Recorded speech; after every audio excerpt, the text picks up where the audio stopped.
Vanessa Springora dépeint dans son livre un processus de manipulation psychique implacable et l'ambiguïté effrayante dans laquelle est placée la victime consentante amoureuse. Une soirée animée par Myriam pour comprendre les mécanismes de l'emprise. Bonsoir à tous et toutes, merci d'être là ce soir pour partager ce moment ensemble dans cette période un peu particulière. J'espère que vous allez bien dans la mesure du possible, parce que je sais que c'est pas facile. Mais en fait, en ce moment, je me dis qu'il faut accueillir le présent. En fait, ce que je me dis aujourd'hui, c'est qu'il faut accueillir le présent, parce qu'on ne peut pas se projeter, et donc il vaut mieux accueillir ce qu'il y a là. Et voilà. Donc aujourd'hui, on va parler d'un livre qui est sorti en janvier 2020, qui s'appelle Le consentement de Vanessa Springora. Et ma première question, ça va être de savoir qui a lu le livre, même si c'est partiellement. D'accord. Vous l'avez lu en entier? Non, il reste 50 pages. Ok. Joël aussi, je ne t'ai pas vu faire. Tu n'as pas lu? Ok. Naya, Sarah, non. Et Ami, non? Non. Ok, d'accord. Et ton prénom? Délia. Et Délia, tu l'as lu? Oui. Ok, super. Ça va, ça veut dire qu'on va pouvoir faire une base. On va commencer d'abord par présenter le livre et ensuite je vais vous demander un peu vos réactions dessus. Après, on va décortiquer un peu le livre parce que c'est pas juste un objet littéraire. C'est vrai que c'est un livre qui est extrêmement bien écrit parce que Vanessa Springora a des qualités littéraires indéniables. Mais c'est aussi un livre qui permet de comprendre les mécanismes d'emprise psychologique des prédateurs sexuels. C'est comme une sorte, moi je le vois un peu comme un mode d'emploi. Voilà. C'est un mode d'emploi pour comprendre les mécanismes d'emprise des prédateurs sexuels, les conséquences traumatologiques de traumatisme sur les victimes d'agresseurs sexuels ou de prédateurs, et la manière dont les victimes d'agressions sexuelles, dans la mesure du possible, essayent de s'en sortir. Voilà. Et donc, elle, on verra comment elle a réussi, en tout cas, à surmonter les obstacles. Et donc, du coup, je vais d'abord vous demander, je vais faire un petit plan au tableau, parce que le livre, il est en 4 parties. Et ensuite, je vais vous laisser prendre la parole un peu. Qu'est-ce qui vous a plu? Qu'est-ce qui vous a déplu dans le livre? Comment vous êtes senti à la lecture de ce livre? Et je vais vous laisser la parole. Et on réagira en fonction des interprétations, des visions sur le livre. Qui veut commencer? On va essayer de parler très fort, comme on est loin les uns des autres. Je disais que j'ai été choquée en lisant ce livre. Et donc, je n'ai pas compris comment une mère puisse envoyer sa fille dans la gueule du loup, quoi. Voilà. Ça, c'est mon impression à moi. Je n'ai pas compris pourquoi elle a fait ça, quoi. Pourquoi? Quelle raison l'a poussée à accepter que sa fille soit avec ce monsieur. Voilà. Okay, donc ça, c'est ça qui t'a choqué en particulier. Il y a ça, mais il y a aussi. Je laisse la chose. Ok. Qui d'autre veut réagir? Moi, j'ai compris dans ce livre, comme elle l'a dit, c'est que tout le monde savait que c'était un prédateur sexuel. Même la police, il ne s'est rien passé. Donc il y a la question, si je devais noter là par rapport à ce que vous dites, on va commencer par ça, c'est la question de l'impunité. C'est le fait de pouvoir agir en tant que prédateur sexuel sans jamais être prévenu, condamné, dénoncé. Oui, du coup, par rapport à ce qu'il a dit, ça m'a choquée dans le sens où après j'ai cherché sur internet c'était qui, et j'ai vu il a fait tout plein de plateaux télé en parlant de ça, par rapport à son livre Les moins de 16 ans, et c'était une normalité alors que c'est pas normal. Il y avait une normalisation. Oui. Une normalisation de la pédocriminalité. Alors j'utilise pédocriminalité parce que souvent on parle de pédophilie. Alors je vais juste faire un petit... Mais pédophilie, en fait, pour moi c'est un terme qui est trop léger. Pédophile, ça veut dire aimer les enfants. Sauf que pédocriminalité, ce que ça montre, c'est que le fait d'aimer les enfants est un crime. Et donc, c'est pour ça que, pour moi, c'est le mot le plus approprié pour parler de cette normalisation de la pédocriminalité. Et en effet, Mazenev a été un auteur, un écrivain qui pourtant est un écrivain plutôt médiocre. Et quand je dis médiocre, médiocrité au sens de moyen, c'est pas le plus grand écrivain du monde. Il n'a jamais été étudié par des grands universitaires. C'est pas Victor Hugo. Et pourtant, c'est quelqu'un qui a été encensé, protégé, et par le monde médiatique, et par le monde littéraire et éditorial. D'accord ? Dans toutes les maisons d'édition, il a été édité par Gallimard pendant des années. Il a eu des bourses du CNL. Donc le CNL, c'est une sorte d'organisme d'État qui fournit des bourses pour des écrivains. Et pendant des années, on lui a donné des bourses. Il a fait tous les plateaux télé. Il a parlé de ses expériences pédocriminelles avec des enfants mineurs aux Philippines.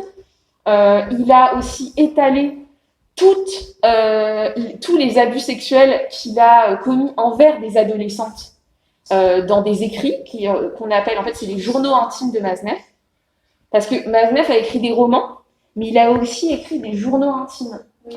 Et ces journaux intimes, en fait, dans ces journaux intimes, il étalait les ébats sexuels qu'il avait avec des adolescentes.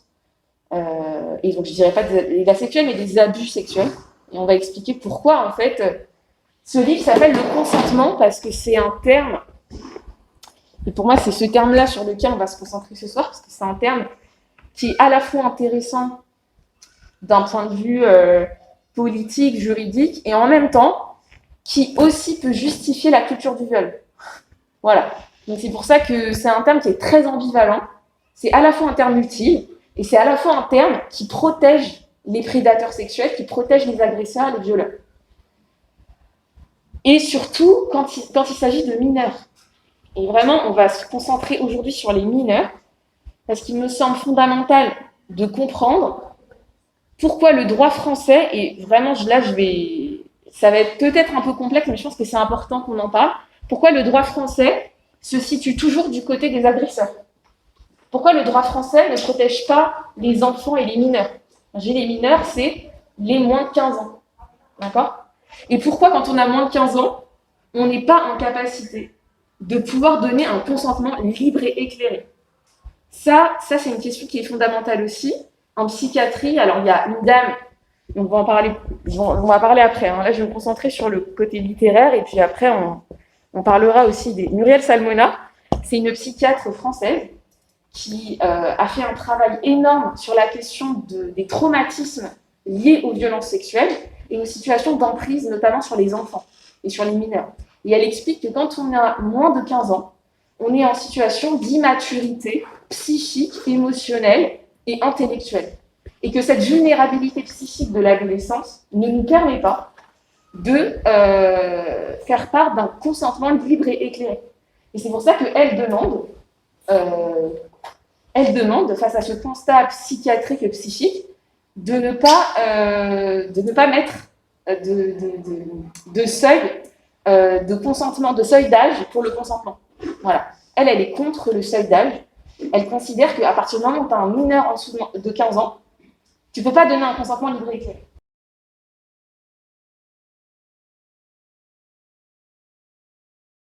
Je vais vous lire un passage où elle parle de ça, où elle dit qu'en fait, ce qui a permis à Mazenev d'asseoir sa domination et de la séduire, c'est son statut d'écrivain. C'est-à-dire que Mazenev, en fait, il s'est servi de son statut d'écrivain pour pouvoir violer des enfants. Voilà, c'est clairement ça. Et du coup, ce qui est intéressant, c'est que pour moi, cette question qui est hyper fumeuse de distinction entre l'homme et l'artiste, là, à deux balles, justement, là, c'est une illustration claire que quand on est écrivain, quand on est une personne dans le milieu, en tout cas intellectuel français et artistique, on peut se permettre, parce qu'on a une profession avec un statut social élevé, de la profession artistique, on peut se permettre de violer des enfants et de se servir de son statut pour ça. Et d'ailleurs, elle le dit. Donc, je vous lis quand même le passage où elle commence à être séduite par lui au dîner. Là, elle dit « L'heure du départ arrive, ce moment que je crains d'avoir rêvé, ce trouble de m'être senti désirée pour la première fois, va bientôt prendre fin. Dans quelques minutes, nous nous dirons au revoir et plus jamais je n'entendrai parler de lui. Mais au moment où j'enfile mon manteau, j'aperçois ma mère en train de minauder avec le séduisant G, qui semble lui aussi se prêter au jeu avec naturel. Je n'en reviens pas. Dans la voiture, G est assis à côté de moi sur la banquette arrière. Quelque chose de magnétique circule entre nous. Son bras contre le mien, ses yeux posés sur moi et ce sourire carnassier de grand fauve blond. Toute parole est superflue. Donc ça, c'est la question dans la rencontre et la séduction. C'est vraiment une adolescente, en fait, qui est séduite par une personne d'âge mûr, avec un statut social, et donc du coup une aura comme ça, et elle est fascinée, en fait, par lui.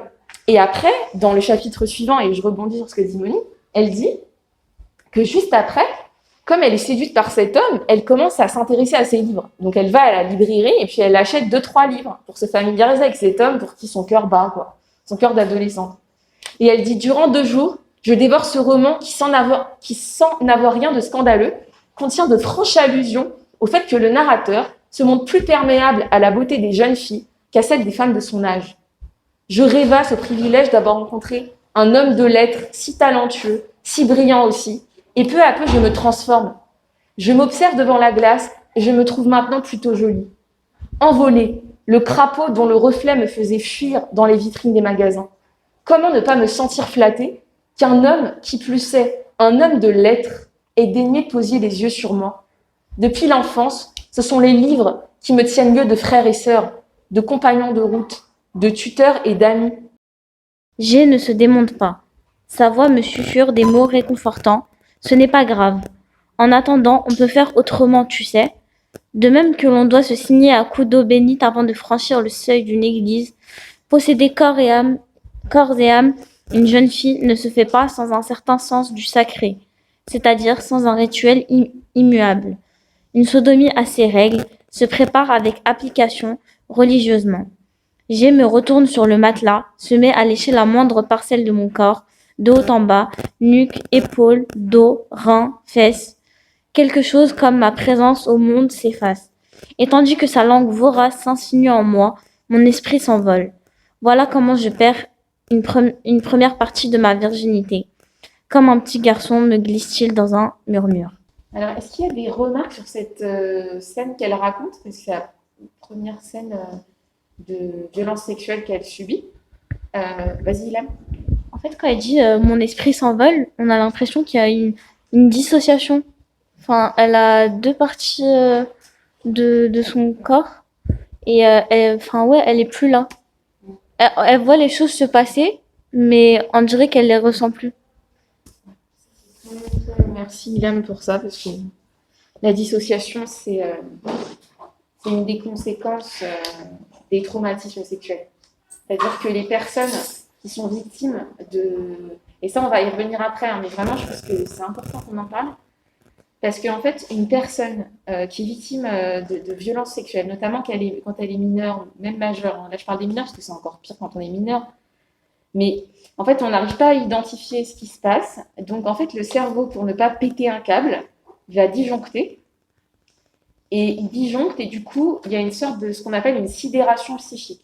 C'est-à-dire qu'on est c'est tellement insupportable ce qu'on est en train de vivre que du coup, le cerveau va disjoncter, on va se sentir paralysé psychiquement et on va plus ne pouvoir agir, plus pouvoir réagir, comme si toutes nos fonctions de défense vont être annihilées en fait.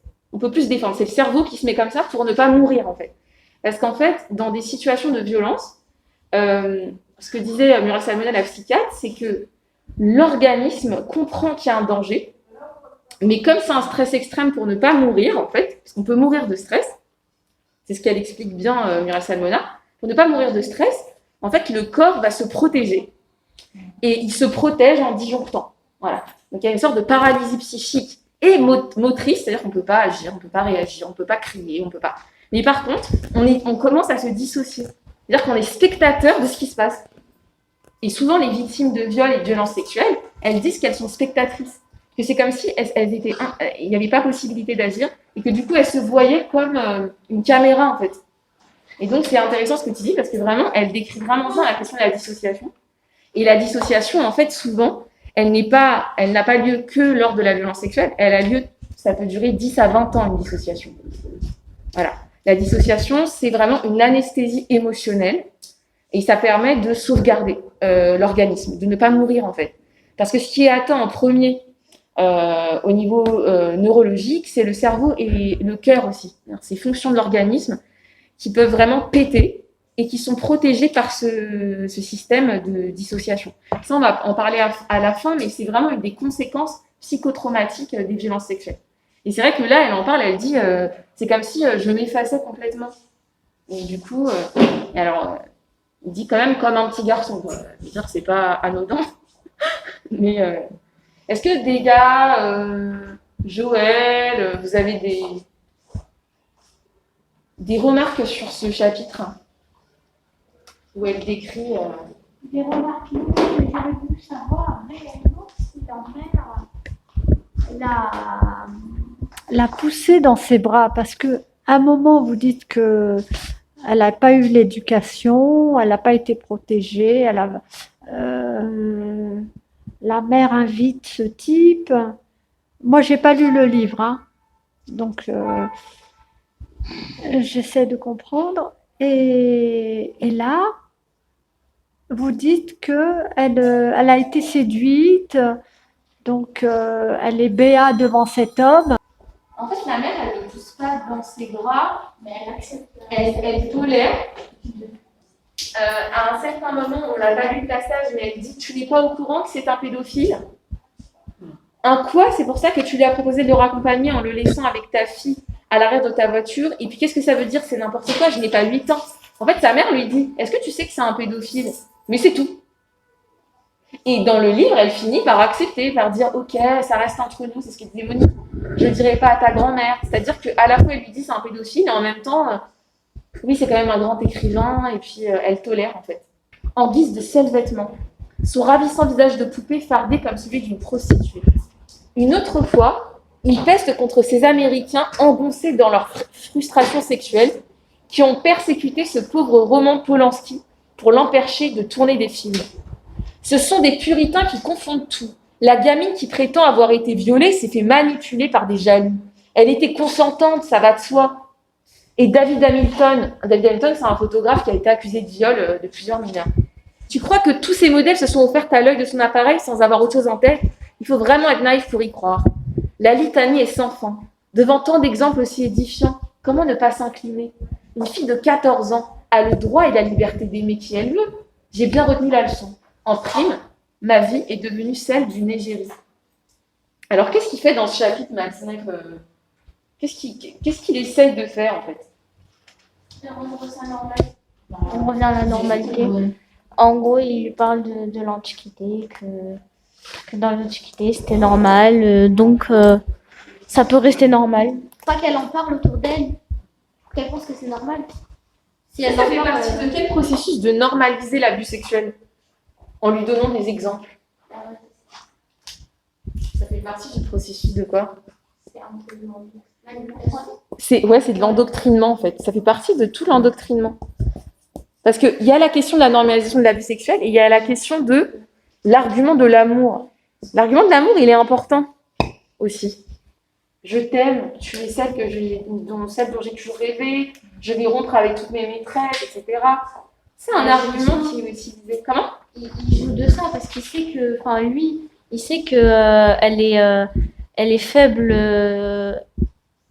affectivement parlant, et du coup, bah, lui, il va lui dire ah, je t'aime, t'es la seule qui compte pour moi, pour qu'elle reste et qu'il ait de l'emprise encore sur elle. Et ici, moi, on analyse les émotions de Springora dans l'ambivalence de ses émotions.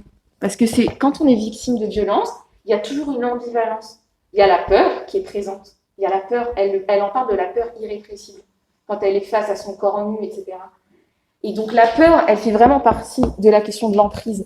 Mais dans les émotions qu'elle ressent, moi je vois une grande ambivalence dans ce qu'elle ressent. Il y a quoi comme émotion qu'elle ressent? Elle ressent quoi pour Madsnet? De l'admiration. Il y a de l'admiration. Il y a quoi d'autre? De l'amour. Il y a de l'amour. Et il y a quoi d'autre comme autre sentiment ambivalent? L'influence, elle est influencée quelque part. Moi je trouve qu'elle doute. Il y a du doute. Il y a du doute. Et Il y a- si il la rassure autant en lui parlant de l'Antiquité, ce qui est vrai d'ailleurs, que bref. Et Alan Edgar Poe, mais Alan Edgar Poe, c'est pas l'Antiquité, hein, quand même. Bon, mais en tout cas, il lui donne plein d'exemples, effectivement, pour dire, tu vois, notre relation, elle est tout à fait normale. Elle est, pourquoi tu t'inquiètes? C'est vraiment, voilà, il lui donne plein d'exemples pour lui dire, mais sois tranquille.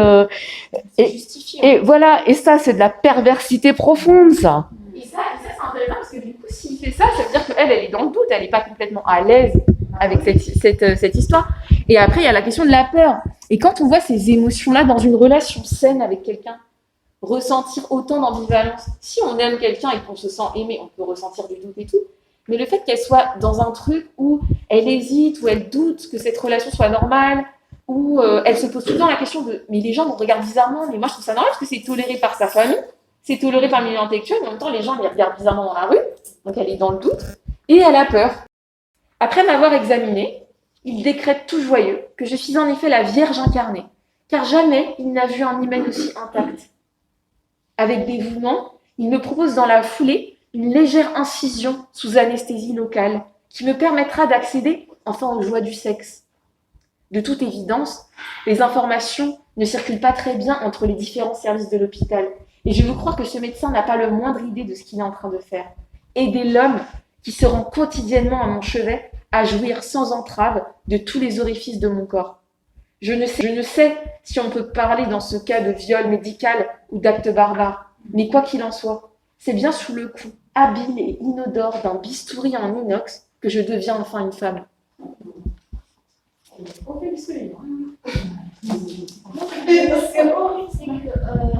À ce moment-là, comme tu as dit, elle a 13 ans.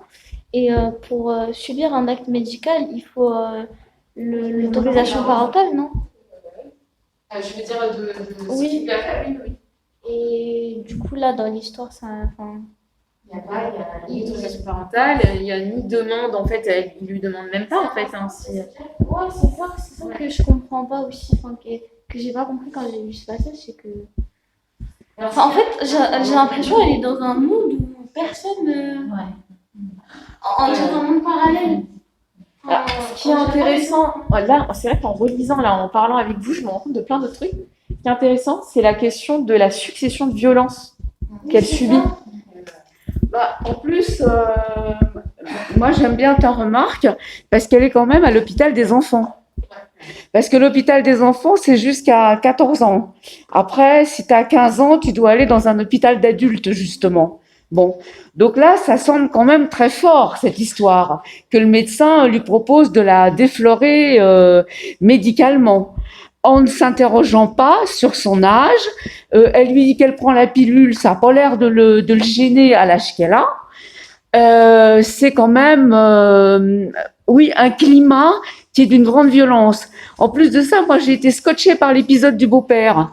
La figure un peu bonhomme, nounours, là, avec ses grandes mains tièdes, là, très paternelle, et qui, au moment de lui dire au revoir, dérape complètement et l'embrasse sur la bouche. Ça, c'est... Moi, je trouve ça, mais elle est vraiment maltraitée, cette enfant, je trouve. Elle est hyper maltraitée.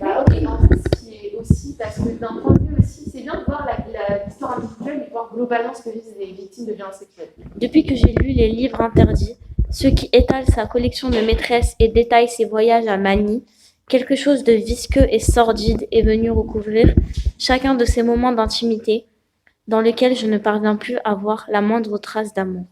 Je me sens avilie et plus seule que jamais. Notre histoire était pourtant unique et sublime. À force qu'il me le répète, j'avais fini par croire à cette transcendance. Le syndrome de Stockholm n'est pas qu'une rumeur.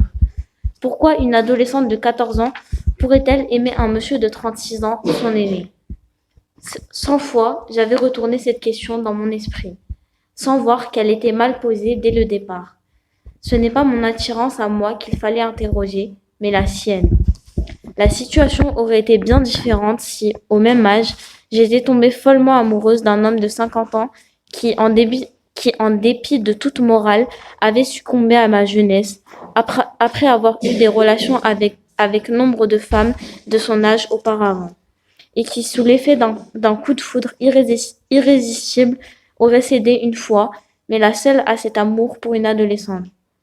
Oui, alors là, d'accord, notre passion extraordinaire aurait été sublime, c'est vrai. Si j'avais été celle qui l'avait poussé à enfreindre la loi par amour, si au lieu de cela, G n'avait pas rejoué cette histoire 100 fois tout au long de sa vie. Peut-être aurait-elle été unique et infiniment romanesque si j'avais eu la certitude d'être la première et la dernière, si j'avais été, en somme, dans sa vie sentimentale, une exception. Comment ne pas lui pardonner alors sa transgression?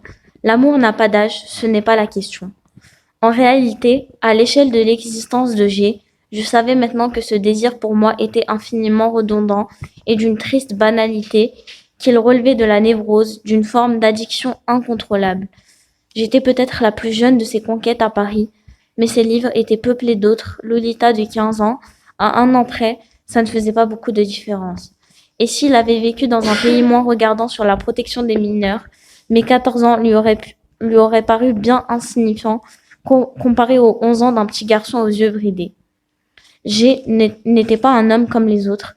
Il avait fait profession de n'avoir de relations sexuelles qu'avec des filles vierges ou des garçons à peine pubères pour en retracer le récit dans ses livres.